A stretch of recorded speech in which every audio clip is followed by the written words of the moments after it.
Hello friends, स्वागत है आपका फ्री लॉ एकेडमी में। सीआरपीसी की सीरीज चल ही रहे हैं दोस्तों। उसी के साथ आज मैं लिमिटेशन एक्ट जो कि परिसीमा अधिनियम 1963 का वीडियो अपलोड कर रहा हूं।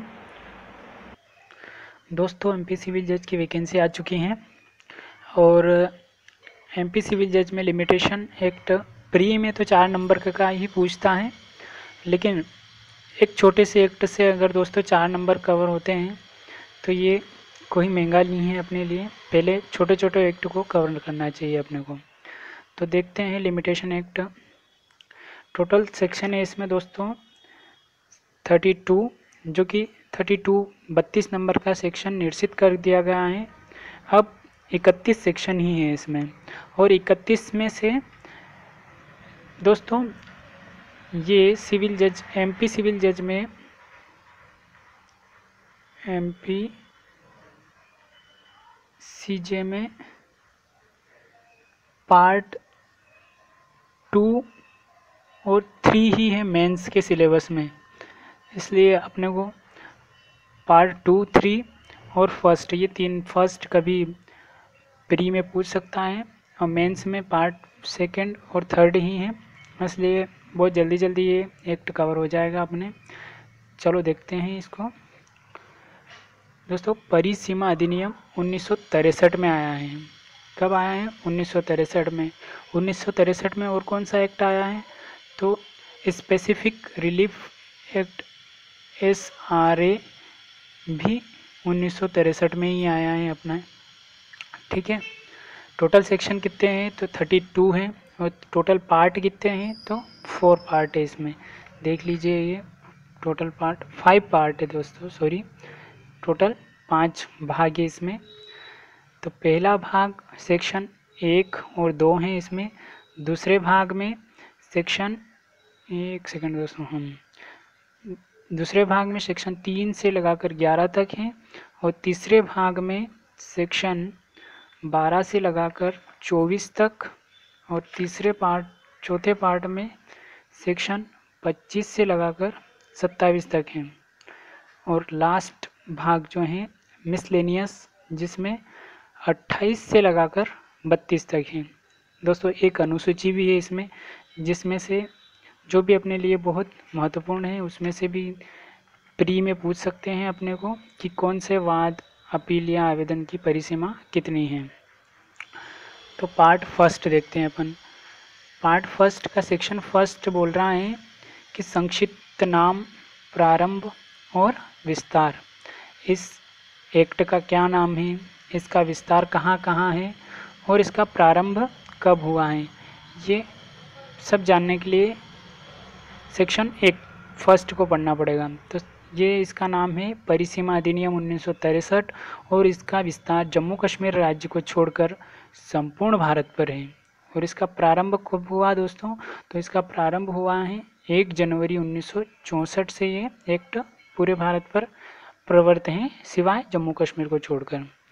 इसमें कुल 14 परिभाषाएं दी गई हैं, जो कि अपन पढ़ेंगे। पहले परिभाषाएं, महत्वपूर्ण परिभाषाएं को देख लेते हैं अपन। परिभाषाएं दोस्तों। आवेदक 2A में परिभाषा दी है आवेदक की, कि कौन व्यक्ति आवेदक कहा जाएगा। ठीक है दोस्तों, ये एक्ट वाद, अपील और आवेदन पे लागू है। तो जो आवेदन कर रहा है वही आवेदक है। तो आवेदक के अंतर्गत आता है अर्जीदार, जो अर्जी करता है, या वह व्यक्ति जिससे या जिसके माध्यम से आवेदक, जो कि आवेदन कर रहा है, अपना आवेदन करने का अधिकार उत्पन्न करता है, वह आवेदक है। और वह व्यक्ति जिसकी संपदा का प्रतिनिधित्व आवेदक द्वारा निष्पादक, प्रशासक या अन्य प्रतिनिधि के तौर पर किया जाता है, वह भी इस 2A के अनुसार आवेदक कहा जाएगा। ठीक है दोस्तों, बहुत ही सिंपल डेफिनेशन थी। अब आवेदन के अंतर्गत अर्जी आती है। 2B बता रही हैं कि जो आवेदन है उसके अंतर्गत अर्जी आती है। विनिमय पत्र, बिल ऑफ एक्सचेंज 2C, ये नेगोशिएबल इंस्ट्रूमेंट एक्ट में भी इसकी डेफिनेशन दी गई है। तो विनिमय पत्र के अंतर्गत हुंडी या चेक आते हैं दोस्तों। 2D बंद पत्र। बंद पत्र के अंतर्गत ऐसी कोई लिखत आती है जिसके द्वारा कोई व्यक्ति किसी अन्य को धन देने के लिए अपने को इस शर्त पर बाध्यता के अधीन कर लेता है कि यदि कोई विनिर्दिष्ट कार्य किया जाए या न किया जाए, जैसी भी स्थिति हो वो बाध्यता शून्य हो जाती है। बंद पत्र में दोस्तों एक व्यक्ति अपने को किसी विनिर्दिष्ट कार्य होने या न होने पर अपने को इस बाध्यता के अधीन कर लेता है कि वह कार्य हुआ या ना हुआ हो, किसी अन्य व्यक्ति को धन देगा। प्रतिवादी या डिफेंडेंट, सेक्शन 2E के अंतर्गत ये प्रतिवादी की डेफिनेशन दी गई है। प्रतिवादी के अंतर्गत आता है वह व्यक्ति जिसके, दोस्तों प्रतिवादी, आवेदक और वादी, इन तीनों की डेफिनेशन लगभग सेम ही है। तो प्रतिवादी की देखते हैं। प्रतिवादी के अंतर्गत आता है वह व्यक्ति जिसके द्वारा, जिसके या जिसके माध्यम से प्रतिवादी यह दायित्व उत्पन्न करता है कि वह उस पर वाद लाया जा सके, और वह व्यक्ति जिसके संपदा का प्रतिनिधित्व प्रतिवादी या निष्पादक, प्रशासक या अन्य प्रतिनिधि के रूप में करता है, ये प्रतिवादी है। और अपन देखते हैं वादी के अंतर्गत आता है वह व्यक्ति जिसके या जिसके माध्यम से वादी वाद लाने का अधिकार उत्पन्न करता है, और वह व्यक्ति जिसकी संपदा का प्रतिनिधित्व वादी द्वारा निष्पादक, प्रशासक या अन्य प्रतिनिधि के रूप में किया जाता है, वादी कहलाता है। अब इसमें देखते हैं अपन सद्भाव। सद्भाव की डेफिनेशन आईपीसी के सेक्शन 52 में भी दी गई है, और यहाँ 2J यानी K में दे रखी है सद्भाव की। तो कोई भी बात जो सम्यक सतर्कता और ध्यान से की गई हो, सद्भावनापूर्वक की गई समझी जाती हैं, और यही बात जो बात सम्यक सतर्कता और ध्यान से नहीं की गई है, सद्भावनापूर्वक की गई नहीं समझी जाएगी। ठीक है। अब परिसीमा काल, एक और इम्पोर्टेंट डेफिनेशन है, परिसीमा काल किसे कहेंगे। तो परिसीमा काल से वह परिसीमा काल अभिप्रेत है जो किसी वाद, अपील या आवेदन के लिए अनुसूची द्वारा विहित है। परिसीमा काल वह परिसीमा काल है जो इस अधिनियम की जो लास्ट में अनुसूची दी गई है उसमें वाद, अपील या आवेदन के लिए लिमिटेशन पीरियड दे रखी है, वही लिमिटेशन पीरियड है। दोस्तों लिमिटेशन पीरियड अलग है और प्रिस्क्राइब्ड पीरियड यानी विहित काल ये अलग चीज़ है।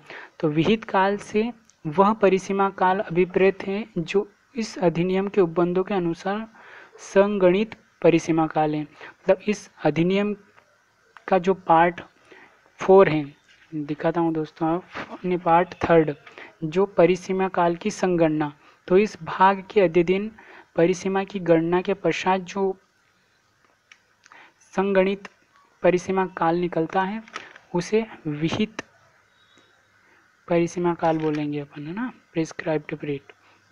तो विहित काल से वह परिसीमा काल अभिप्रेत हैं जो इस अधिनियम के उपबंधों के अनुसार संगणित परिसीमा काल हैं।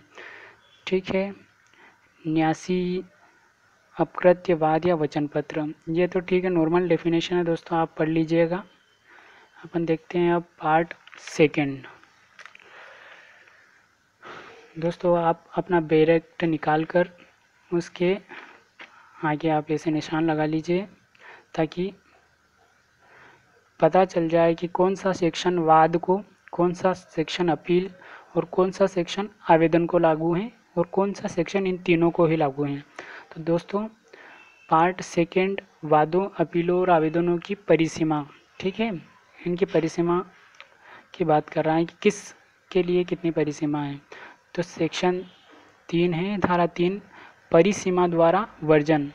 ये सेक्शन वाद, ए का मतलब है दोस्तों वाद, बी का मतलब है अपील और सी का मतलब, C1 का मतलब है निष्पादन, डिक्री के निष्पादन के लिए आवेदन, और C2 का है निष्पादन से भिन्न कार्यवाही।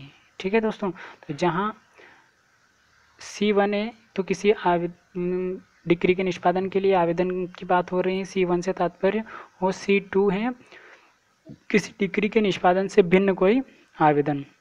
तो जहाँ भी अपनों धारा के आगे ए लिखेंगे इसका मतलब है कि वह धारा वाद को लागू है। जिस धारा के आगे अपन बी लिखेंगे उसका मतलब है कि वह धारा अपील को लागू हैं।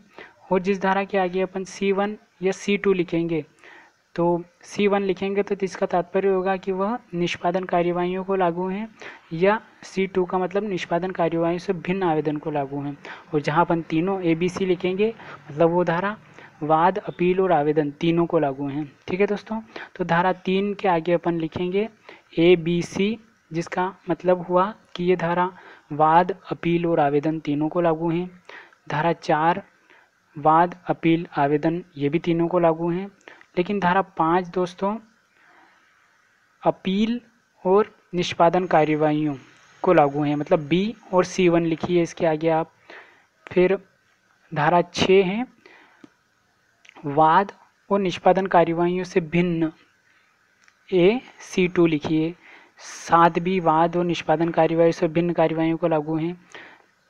और 8 भी वाद और निष्पादन कार्यवाहियों से भिन्न आवेदन को लागू हैं। 9 है वाद और आवेदन दोनों को लागू हैं। 10 सिर्फ वाद को लागू हैं और 11 भी सिर्फ वाद को लागू हैं। ठीक है दोस्तों, अपन देखते हैं अब धारा 3 क्या कह रही है।